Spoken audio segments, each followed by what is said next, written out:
Hello दोस्तों, welcome to ETF ज्ञान गुरु। ETF ज्ञान गुरु चैनल पर आप सबका बहुत बहुत स्वागत है।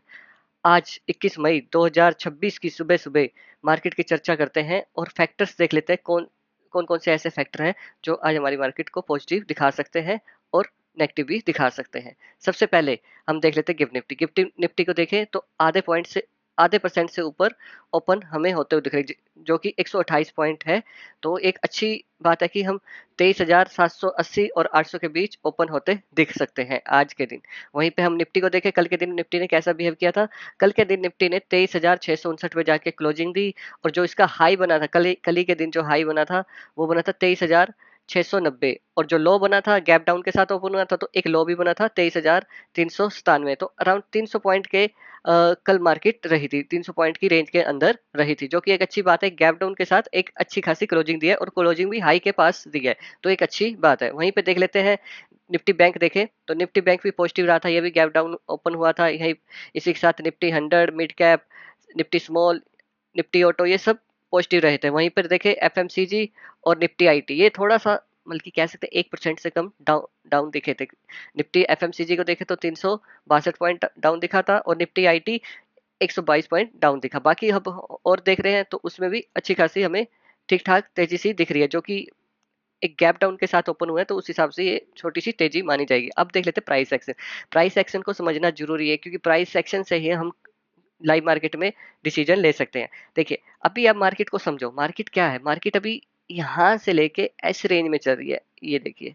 अभी भी आज भी गैप अप ओपन हो रहा है, तो हम यहाँ कहीं 23,780 या 800 के बीच ओपन हो सकते हैं। वहीं पे देखो तो इस यही हमारी एक रेंज बनी हुई है, 23,860 और नीचे है 23,500। ये एक रेंज बनी हुई है। जब तक इसका ब्रेकआउट नहीं मिलता एक रिटेस्टिंग के बाद, तब तक हम 24,000 के लिए नहीं सोच सकते। ठीक है, तो एक ब्रेकआउट मिले, फिर रिटेस्टिंग करे, फिर ये है, फिर हम 24,000 के लिए सोच सकते हैं। अब यहाँ से हमें गैप अप ओपन दिख रहा है। अगर गैप अप ओपन होता है तो हमें डिसीजन क्या लेना है। तो सबसे पहले देखना है कि 15 मिनट की कैंडल का मूवमेंट किस तरफ है। अगर डाउन साइड है तो फिर हमें डाउन साइड की तरफ सोचना होगा। अगर हम अगर मार्केट का मूवमेंट ऊपर की साइड है, मान लीजिए ऊपर की साइड है, तो हम ऊपर की तरफ सोचेंगे। एक रिटेस्टिंग करवा के करके फिर ऊपर की तरफ 24,000 की तरफ सोच सकते हैं, क्योंकि एक बहुत बड़ा गैप ओपन हो रहा है। तो जो भी है, ध्यान से इसमें आप काम करना। अब नीचे की तरफ हम देख लेते हैं।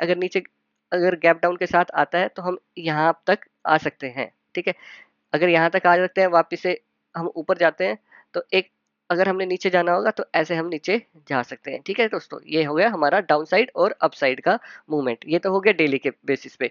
अब इंट्राडे में देख लेते हैं, इंट्राडे में कैसा चल रहा है। इंट्राडे में देखें तो अभी भी हम एक उसी रेंज में चल रहे हैं।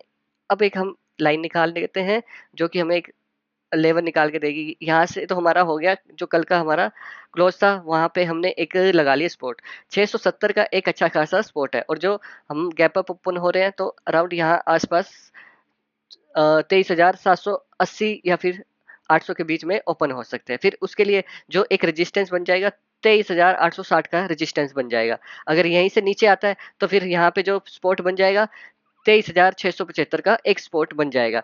ये एक तरह से हमने प्राइस एक्शन देख लिया इंटरडे में कैसा मूव कर सकता है। और उसी के साथ हम देख लेते हैं पार्टिसिपेट वाइज ओपन इंटरेस्ट कैसे रहा था। तो सबसे पहले देखिए, क्लाइंट जो पब्लिक है उन्होंने 0.27% का माल खरीदा था। वहीं डीआईएस ने भी 0.10 का माल खरीदा था। एफआईएस ने थोड़ी सी सेलिंग दिखाई है, 12 के करीब आए हुए हैं, तो 12% के करीब आए हुए हैं अपनी पोजीशन में। तो एक तरह से ठीक है। और प्रो को भी देखें तो 65 से ऊपर 66 पे आए हुए हैं, ये भी एक पॉजिटिव हमें देखने को मिल रहा है। वहीं पे देखें हम ग्लोबल मार्केट देखें, ग्लोबल मार्केट में क्या चल रहा है।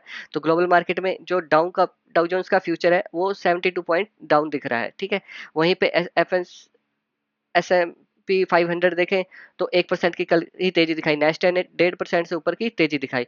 अभी भी हम देखें तो ग्लोबल मार्केट हमें पॉजिटिव साइन दिखा रहे हैं। यहाँ पे आप देखिए तो एक ही दिन निकी ने 3.5% का पॉजिटिव दिखाया, ताइवान ने भी 3.5% के करीब तेजी दिखाई है। अब और देख लेते हैं, और देखें तो कॉप्सी में 6.5% की तेजी देखने को मिल रही है एक ही दिन में। तो एक अच्छा हमें क्लू मिल रहा है वर्ल्ड मार्केट से। अगर वर्ल्ड मार्केट को देखें तो हमें एक अच्छा क्लू मिल रहा है। कमोडिटी में देखें, ब्रांड ऑयल तो ठीक है 105 पे आया हुआ है, जो 110 पे चला गया था 105 पे आया। गोल्ड सिल्वर भी हमें थोड़े से पॉजिटिव दिख रहे हैं। वहीं पे देखें हमारा जो रुपया है वो 96.82 पे आया हुआ है, जो एक ये थोड़ा सा सिर दर्द है हमारे लिए कि हमारी इकोनॉमी में इस पे इसकी वजह से इफेक्ट पड़ सकता है। वहीं पे अगर हम देखें यूएसए की बॉन्ड यील्ड देखें तो 4.5 से ऊपर आई हुई है, ये भी एक थोड़ा सा हम नेगेटिव मान सकते हैं। वहीं एडीआर में देखें, एक्सिस बैंक का एडीआर देखें तो 1% के ऊपर बढ़ा हुआ है। डॉक्टर रेड्डी का भी ऊपर 1.5% के करीब बढ़ा हुआ है। एचडीएफसी भी 1.5% से ऊपर बढ़ा हुआ है। तो हमें जितने भी एडीआर अभी दिख रहे हैं वो अभी पॉजिटिव में दिख रहे हैं। वहीं पे देख लेते हैं जो एफ का डेटा देखें तो एफ का डेटा में देखें तो कल ही के दिन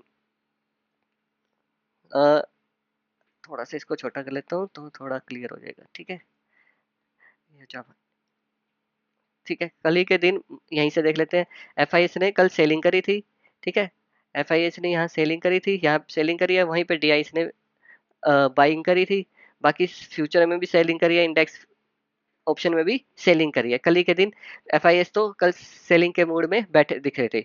वहीं पीसीआर देखें तो 1.27 पे आया हुआ है। आज गैप अप के साथ ओपन हो रहे हैं तो हम करीब करीब 1.35 से ऊपर जा सकते हैं। ठीक है, ये भी एक तरह से हमारे लिए ओवरसोल्ड वाला सिचुएशन बन जाएगी पीसीआर में। और अब देख लेते हैं हम इंडिया विक्स देखें तो कल के दिन थोड़ा सा डाउन हुआ था, ये भी अच्छी बात है। 18 से नीचे आ जाए तो और अच्छी बात है, हम मार्केट में और पॉजिटिविटी देख सकते हैं। वहीं पे जो सबसे बड़ा सिर दर्द बना हुआ है ये है 96.5 पे आया हुआ है हमारा यूएसडी डॉलर रुपीस। वहीं पे ब्रांड ऑयल देखें, ब्रांड ऑयल 105 पे है, ये भी अभी डाउन होना शुरू हुआ है। तो अभी हम इसको पॉजिटिव नहीं रखेंगे, अभी तो इसको नेगेटिव ही रखेंगे। जब तक ये 90 से नीचे नहीं आता हम इसे अभी नेगेटिव ही रखेंगे। डाउ जोन्स ने कल रात के दिन तो अच्छी खासी तेजी भी दिखाई है, आप देख सकते हो अच्छी खासी तेजी भी दिखाई है। 1.5% के करीब एक तरह से बढ़त दिखाई है। इन्होंने तो अपने हाई के आसपास ही ट्रेड कर रहे हैं, जबकि हमारी मार्केट है वो हाई से काफी दूर चल रहा है। 3,000 पॉइंट नीचे चल रहा है। वहीं पे गोल्ड सिल्वर देख लेते हैं। गोल्ड सिल्वर तो अभी फ्लैटिश टाइप से है। एक गोल्ड सिल्वर का भी अगर हम रेंज अब देखें तो अब थोड़ा टाइट होते दिख रही है। 4500 से लेके 4800 के बीच में इसकी लाइन एक तरह से रेंज बनते हमें देखने को मिल रही है। 4500 से नीचे जाता है, स्टे नहीं करता काफी देर, फिर वापस से 4500 की और 4800 की रेंज में आ जाता है।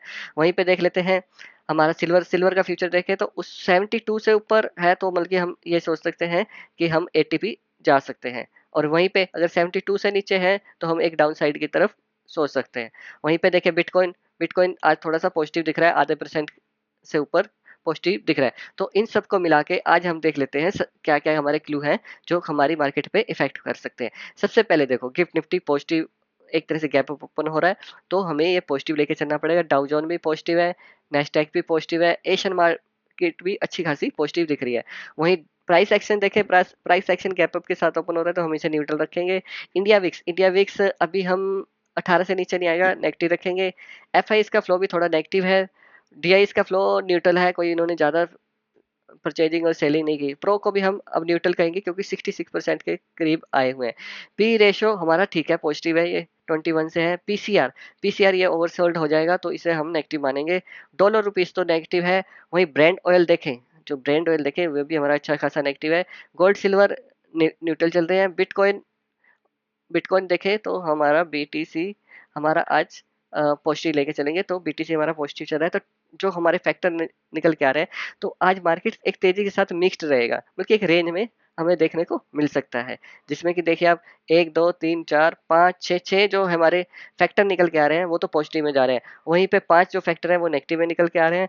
जो बाकी 4 फैक्टर हैं वो न्यूट्रल में हमें देखने को मिल रहे हैं। तो इसी तरह मार्केट एक न्यूट्रल फेस में रह सकती है। बाकी वीडियो अच्छा लगा हो प्लीज़ सब्सक्राइब कर लीजिए इस चैनल को, वीडियोस को लाइक कर लीजिए, हो सके तो अपने दोस्तों के साथ इस चैनल को जरूर से जरूर शेयर करिए और साथ के साथ डिस्क्लेमर भी आप पढ़ लीजिए। Thank you so much.